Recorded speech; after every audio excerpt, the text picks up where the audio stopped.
네, 정부가 의과대학 정원을 늘리기로 한 데 반발해 의사단체 대표들이 어제 삭발을 감행하는 등 강하게 반발했습니다. 파업도 준비를 하고 있습니다. 찬반 투표를 강행하고 있는데요. 그렇게 될 경우에는 정말 의료 분야의 공백, 많은 분들이 걱정하고 있는 상황이 벌어질 수 있습니다. 대한의사협회 김희연 홍보이사 겸 대변인 연결해서 관련 상황 점검해 보겠습니다. 안녕하십니까? 네, 안녕하십니까? 네, 어제 용산구 의협회관에서 전국 의사 대표자 및 확대 임원 연석회의가 열렸고 삭발실까지 감행했어요. 분위기가 어떻습니까?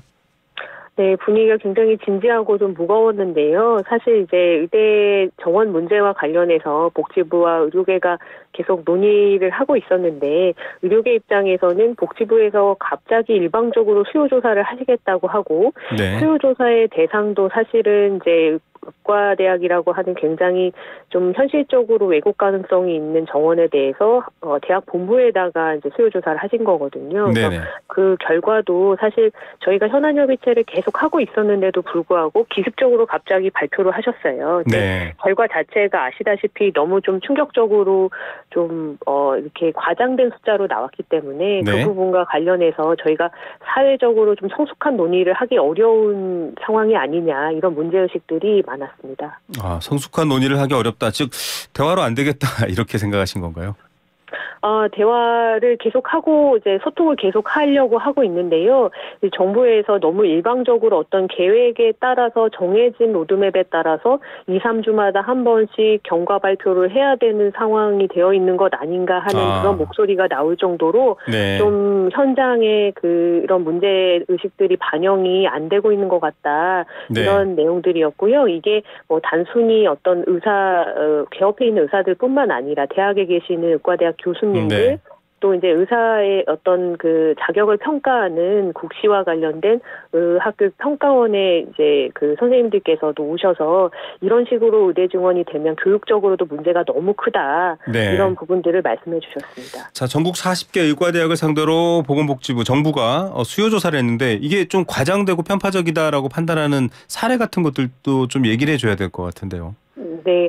그러니까 예를 들면 정원이 이제 학교들에 따라서 한 40명 정도인 좀 작은 의과대학도 있고요. 100여 명이 넘는 학교들도 있습니다. 네. 그런데 그 정원이 예를 들어서 좀 뭐 1.2배, 1.5배 정도를 우리가 교육을 뭐 내후년부터 좀 할 수 있겠다, 이런 저희가 현실적인 수치로 볼 수도 있겠는데요. 네. 그런데 만약에 정원이 2배에서 뭐 4배까지 신청을 했다고 하면 이것은 사실상 교육 역량을 고려하지 않고 교육 현장이 좀 시장화돼 버린 거 아닌가, 이런 네. 생각마저 듭니다. 그래서 당연히 사교육 시장에서 엄청나게 이에 따라서 춤을 추게 됐고요. 네. 의료계에서는 사실 의대 정원을 사회적으로 논의하는 이유가 입학한 의대생의 대부분 95% 이상 99% 네. 가까이가 의사로 배출돼야지만 사회적으로 필요한 의사 수를 확보하실 수가 있잖아요.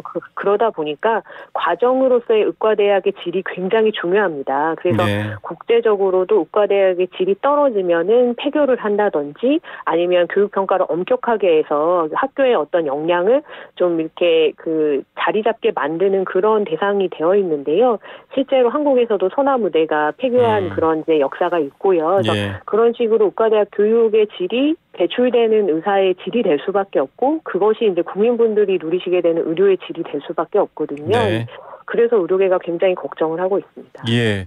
자, 의대 정원 확대를 일방적으로 밀어붙이기 위한 전초 작업으로서 수요 조사를 한 것이고, 그 수요 조사 자체도 교육 환경이나 교수진에 대한 준비가 충분하지 않은 상태에서 굉장히 큰 숫자를 쓴 것 자체가 문제다, 이렇게 지금 지적을 요약해 보겠습니다. 이런 분위기 때문인 것 같은데, 지금 삭발식 앞서도 여쭤봤지만 어떤 단체, 어떤 분들이 모여서 지금 의사 목소리를 대표하고 있는지도 알려주셔야 될 것 같아요. 네, 그 전국 의사 대표자 및 확대 임원 연석회의라는 이제 자리에는요, 뭐 의협 집행부도 있지만 그보다 훨씬 많은 수의 뭐 대의원회, 시도의사회장 및 임원, 네. 산하단체, 의협에도 산하단체가 굉장히 많은데요. 그리고 아까 말씀드린 의학교육계 유관단체장님분들, 26개 전문 과목학계와 각각 개원이 협의회 등 다양한 분들을 초청장을 이제 보냈고요. 근데 저희가 긴급하게 모집하였지만 120여 분이 넘는 분들께서 참석해 주셨습니다. 그러면 실제 파업으로 이어질 가능성이 클까요? 지금 투표도 하고 있죠? 지금 뭐 찬반 투표를 바로 진행하거나 그런 네. 거는 아니고요.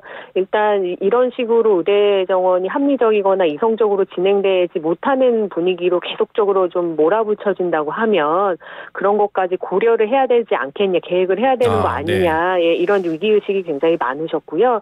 어제 현장에서도 많은 기자분들 들으셨지만 뭐 의학회 회장님께서도 의학회가 원래 이런 자리에 나서서 말하는 단체가 아니다. 네. 그럼에도 불구하고 이게 교육 문제가 너무 심각하기 때문에 나오게 됐다 이런 말씀을 주셨습니다. 그것이 지금 의료계의 현실이고요. 예. 그런 부분들이 만약에 다른 방법이 정말 없다라고 하면 고려될 수밖에 없을 것 같습니다. 자, 2020년 의료계 총파업 많은 분들이 기억하실 겁니다. 당시와 똑같은 이슈였는데 그때는 뭐 전공이 레지던트죠.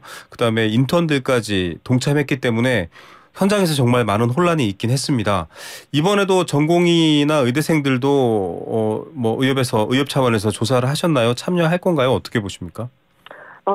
뭐 지금 아직 의사가 안 된 학생분들이나 또는 이제 초년 의사인 전공의 분들이 이런 이슈에 어떤 위중한 선택을 해야 되는 상황이 되는 것이 굉장히 안타깝습니다. 그렇지만 이제 의협에서는 뭐 이제 회원으로서 전공의 분들의 의사를 또 존중하고 또 미래 의사로서 의대생들의 이제 의사를 존중하는 차원에서 독립적으로 선택하고 판단할 수 있는 그런 여력이 굉장히 중요하다고 보고 있고요. 당연히 소통을 하고 있습니다. 분위기가 굉장히 안 좋은 건 사실이고요. 왜냐하면 이제 지금 뭐 저와 같은 현역 의사보다는 미래 의사인 이 이제 학생들이 더 이 문제를 어떤 불공정이라든지 아니면 의학 교육계의 질이 저하되는 문제로 다 체감할 수밖에 없는 상황이기 때문에 그런데요.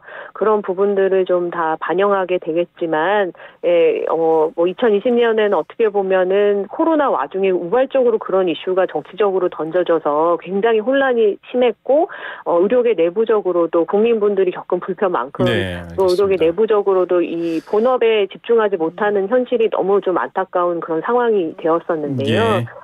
지금은 이제 의대 정원이 먼저 좀 어떤 정책적으로 제안이 되었는데 그 부분을 저희는 좀 이성적으로 객관적 근거 하에서 논의를 해보자. 그리고 사실 의대 정원이 두드러진 뭐 근거를 필수 의료나 지역 의료 공백으로 보고 계시는데 이런 부분들은 사실 지금 전문의가 정말로 부족해서라기보다는 분포의 문제거든요. 그래서 어떤 현장이 열악화되어 있다고 하면 그 열악성을 해결하는 것에 우선적으로도 투여될 재원이 굉장히 부족한데 의대 정원에 있어서 우리가 사회적인 비용을 먼저 투여를 막대하게 할 만큼 그렇게 좀 그 책임성에 관련된 부분이 좀 고려가 안 되고 있는 게 아닌가 이런 걱정이 굉장히 많습니다.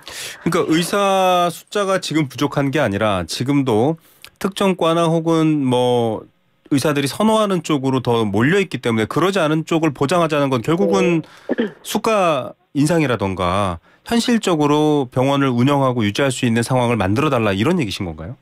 네, 그러니까 필수 의료의 문제는 뭐 저희가 의료현안 협의체 16차례 진행 이전에 되는 동안에 계속적으로 논의를 하고 실제적으로 정책 계획으로도 많이 나왔습니다. 이게 분만과 관련된 부분, 소아와 관련된 부분, 뭐 응급의료와 관련된 부분은 많이 나왔지만요. 사실 저희가 그것을 그 어떤 진정성을 확인하려면 정부의 예산으로 저희가 확인할 수 있지 않겠습니까? 그리고 제도로 또 뒷받침을 해줘야 되거든요. 그래서 그것을 정상화한 예산이 확보되는 제도의 어떤 실현 이런 것들을 저희는 기대하고 있는데 그 부분은 계획을 하겠다라는 발표는 하셨어요. 그런데 구체적인 예산이 잡힌 바가 지금 별로 없다고 하면 저희가 앞으로 더 좋아질 것이다라는 믿음하에 미래 의사들한테 필수 의료 영역으로 앞으로는 더 나아질 거니까 한번 너가 꿈이 있으면 도전해봐라고 설득할 여지가 매우 지금 빈약하다는 것입니다. 지금 뭐 원가 보전이 안 되는 필수 의료 현장에서 자꾸 뭐 재료비도 못 챙겨가지고 나빠지는 그 의료 그 필수 의료 현장을 국민분들한테 제공하는 그런 의사가 되라고 후배들을 설득하기도 어렵고요. 자라나는 뭐 학생들한테 뭐 어디 지역에다가 가둬놓고 너는 뭐 10년, 20년 여기서만 일해야 돼 이렇게 강제할 수도 없는 사회적인 그 상황입니다. 그래서 저희가 필수 의료 영역 또 지역 의료 영역을 좀 유망하게 또 좀 이 부분에 있어서 젊은 청년들이 꿈을 꿀 수 있게 해주는 그런 현장으로 만드는 작업부터가 우선이지 인력을 무조건적으로 투여한다고 그것이 이루어질 거라고 기대하기는 어렵습니다. 그렇게 인력을 재배치, 지금 이제 이사님 말씀하신 대로라면 인력을 재배치할 수 있는 조건과 상황을 만들고 이렇게 하려면 사실은 그냥 정부가 세금을 투여하는 게 아니라 아까 제가 말씀드렸던 것처럼 의료 소비자라고 표현해야 될까요? 국민들이 내는 의료비 부담이 좀 커질 수도 있는 뭐랄까요, 요건이기도 하지 않습니까? 그런 반발 때문에 아마 정치권은 일단 증원 카드부터 먼저 꺼낸 것 같아요. 이 부분은 어떻게 풀어가면 좋겠다라고 좀 대안을 말씀해 주시겠습니까? 네, 그런 좀 앵커님 말씀하신 것처럼 그런 사실 정치적으로는 그런 이성적인 주장을 하기가 굉장히 어려운 것이 사실입니다. 그러니까 저희가 뭐 전기세나 수도료 같은 부분들도 사실 증가를 시키면 정치적으로는 인기가 떨어지는 게 맞잖아요. 네. 그렇지만 이제 의료에 있어서 국민분들의 기대치라든지 또 우리 국민분들의 기대 수명이라든지 또 우리 사회의 인구 구조라든지 이런 부분을 봤을 때는 의료가 강화되어야 되는 게 맞습니다. 그리고 사실은 어떤 의료의 이용의 부분에 있어서 소득에 관계없이 소득과 조금 이렇게 무관하게 어느 정도 이렇게 질 높은 의료를 다수가 다 누리셔야 되는 그러한 목표가 있거든요. 그러한 의료 환경을 만들려면은 지금부터 그 비용에 대한 부분을 현실적으로 생각하고 점진적으로 어떻게 좀 개선해 나갈지를 좀 냉정하게 봐야 된다고 생각합니다. 예. 인력을 무조건 투입하면 의사는 의사 면허가 나온 순간부터 진료 행위를 하기 때문에 의료비가 무조건 발생하는 그런 구조를 가지고 있습니다. 그래서 저희가 10년 후에 비용이 어떻게 증가될지 나는 몰라 이렇게 할 것이 아니라 지금 당장 2023년부터 앞으로 이제 매일매일 어떻게 의료비를 사용하는 것이 우리 미래 한국에 있어서 더 좋은 환경이 될지를 고민하고 싶습니다. 자, 뭐 의사가 많아진다라는 게 어떤 좋은 경쟁 상황이냐 나쁜 경쟁 상황이냐 이걸 놓고도 또 의견이 다를 것 같은데요. 지금 보건의료노조는 좀 입장이 같은 부분도 있고 다른 부분도 있습니다. 저희가 시간을 내서 보건복지부나 정부 쪽 입장도 이제 인터뷰를 들어볼 텐데요. 보건의료노조에서는 공공의대나 지역의사제, 즉 좀 공공성 취약한 부분에 대한 대안은 없다라면서 정부안을 비판하고 있습니다. 이 부분은 어떻게 판단하십니까? 좀 짧게 부탁드립니다. 네, 그 보건의료 노조에 이제 구성원 분들이 이제 다수가 이제 간호사분들인 것인 걸로 알고 있는데 이제 간호사 쪽 측에서의 어떤 정책적인 그 제안이나 이런 걸 많이 하고 계시는데요. 네, 공공성을 강화한다는 것에는 여러 가지 접근법이 있을 수가 있습니다. 그래서 그게 이제 지금 보건의료 노조에 속해 있지 않은 의사직역의 어떤 수를 가지고 그게 공공성이 확보된다고 보기는 어려울 것 같아서 그런 차원에서 지역의사제나 공공의대를 말씀하시는 거는 조금 부적절하지 않나 이렇게 생각이 들고요. 공공성을 확보하는 데 있어서는 다른 한국 사회의 부문하고 같이 가야 되는 부분이 있습니다. 의료계만 갑자기 공공성을 확보하려고 하면 갑자기 모든 의사들을 공무원으로 만들 수도 없는 부분이거든요. 그래서 그런 이제 형평성 부분이라든지 한국에서 의료 이용 행태가 어떻게 일어나고 있는지 이런 부분들을 반영을 하셔야 될 것으로 보입니다. 예, 저희가 정부 입장을 듣기 위해 보건복지부에 인터뷰 요청을 드린 상황입니다. 자, 보건의료산업노동조합 앞서도 얘기를 했었지만 이제 국민 여론조사 결과를 21일 날 했습니다. 여론조사 전문기관 서든포스트가 이번 달 4일부터 6일까지 지난달이죠. 이번 달 4일부터 6일까지 전국 성인 남녀 1000명을 대상으로 유무선 전화로 진행된 조사고요. 자, 여기서는 국민들 82.7%가 의대 정원 늘리는 게 좋다라고 하셨다고 해요. 여기에 대해서는 어떻게 판단하십니까? 사실은 뭐 의료인만큼 전문적으로 이 문제를 받아 안으시진 않겠지만 그래도 의료 문제라 국민들 의견도 좀 중요한 부분일 것 같습니다. 네.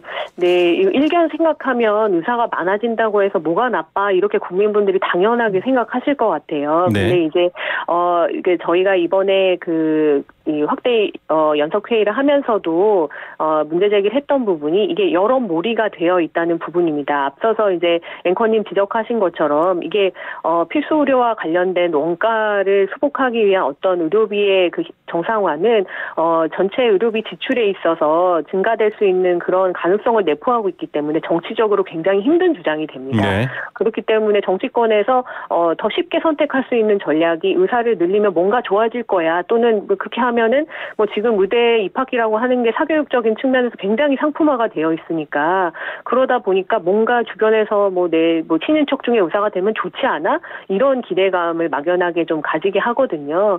그렇지만 이제 의료계에서 바라는 미래 의사상은 그렇게 막 그 사교육 증폭된 환경에서 의대에 들어온 친구들보다는 의료에 관해서 진지하게 더 잘 알고 고민해 본 다음에 필수 의료 현장에서 일할 그런 포부를 가진 의대생들을 대학에서도 뽑고 싶거든요. 그래서 그런 부분으로 생각할 때 저희가 이런 여론에 있어서 어떤 그 막연한 그 기대감만으로 의대가 증원이 되면 필수 의료도 좋아지고 지역 의료도 좋아질 것이다. 이런 식으로 연상해서는 안 된다고 생각합니다. 네, 의사의 수가 아니라 환경을 개선할 수 있는 조건이다. 이렇게 계속 말씀해 주고 계시는데 지금 구사 합의라고 부르는 2020년 9월 4일 보건복지부와 대한의사협회가 합의한 합의문은 이제 코로나19 이후에 이 공공의대나 의대 정원 확대를 놓고 정부와 논의 협의해서 결정한다라고 했는데 이것 정면으로 깼다라고 지금 강하게 얘기하셨습니다.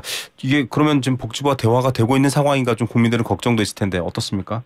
네, 그런 부분들이 의료계에서도 걱정이 많아서 저희는 소통하고 대화를 하고 있다고 좀 생각을 했었던 부분인데 수요조사가 일방적으로 진행된 부분이나 수요조사의 지문 문항도 지금 의료계에 공개가 안 되어 있어요. 그리고 의학교육을 점검반을 하신다고 하는데 점검반은 또 어떤 분들이 하시는지 이런 것들이 저희에게는 굉장히 중요하거든요. 질의 확보를 위해서 그런 것들이 투명하게 공개가 안 된 상황에서는 이게 소통이나 대화가 협의가 되고 있다고 느끼기가 어려울 거라고 생각합니다. 어느 부문이든지 간에. 그래서 저희는 그런 부분들이 정상적으로 좀 사회적인 그 협의의 어떤 모양을 가지고 당연히 가기를 원하는 거고요. 그런 부분들이 만약에 앞으로도 좀 보여지지 않는다 그러면 사죄에 몰리는 것이 아니냐 이렇게 보고 있습니다. 예.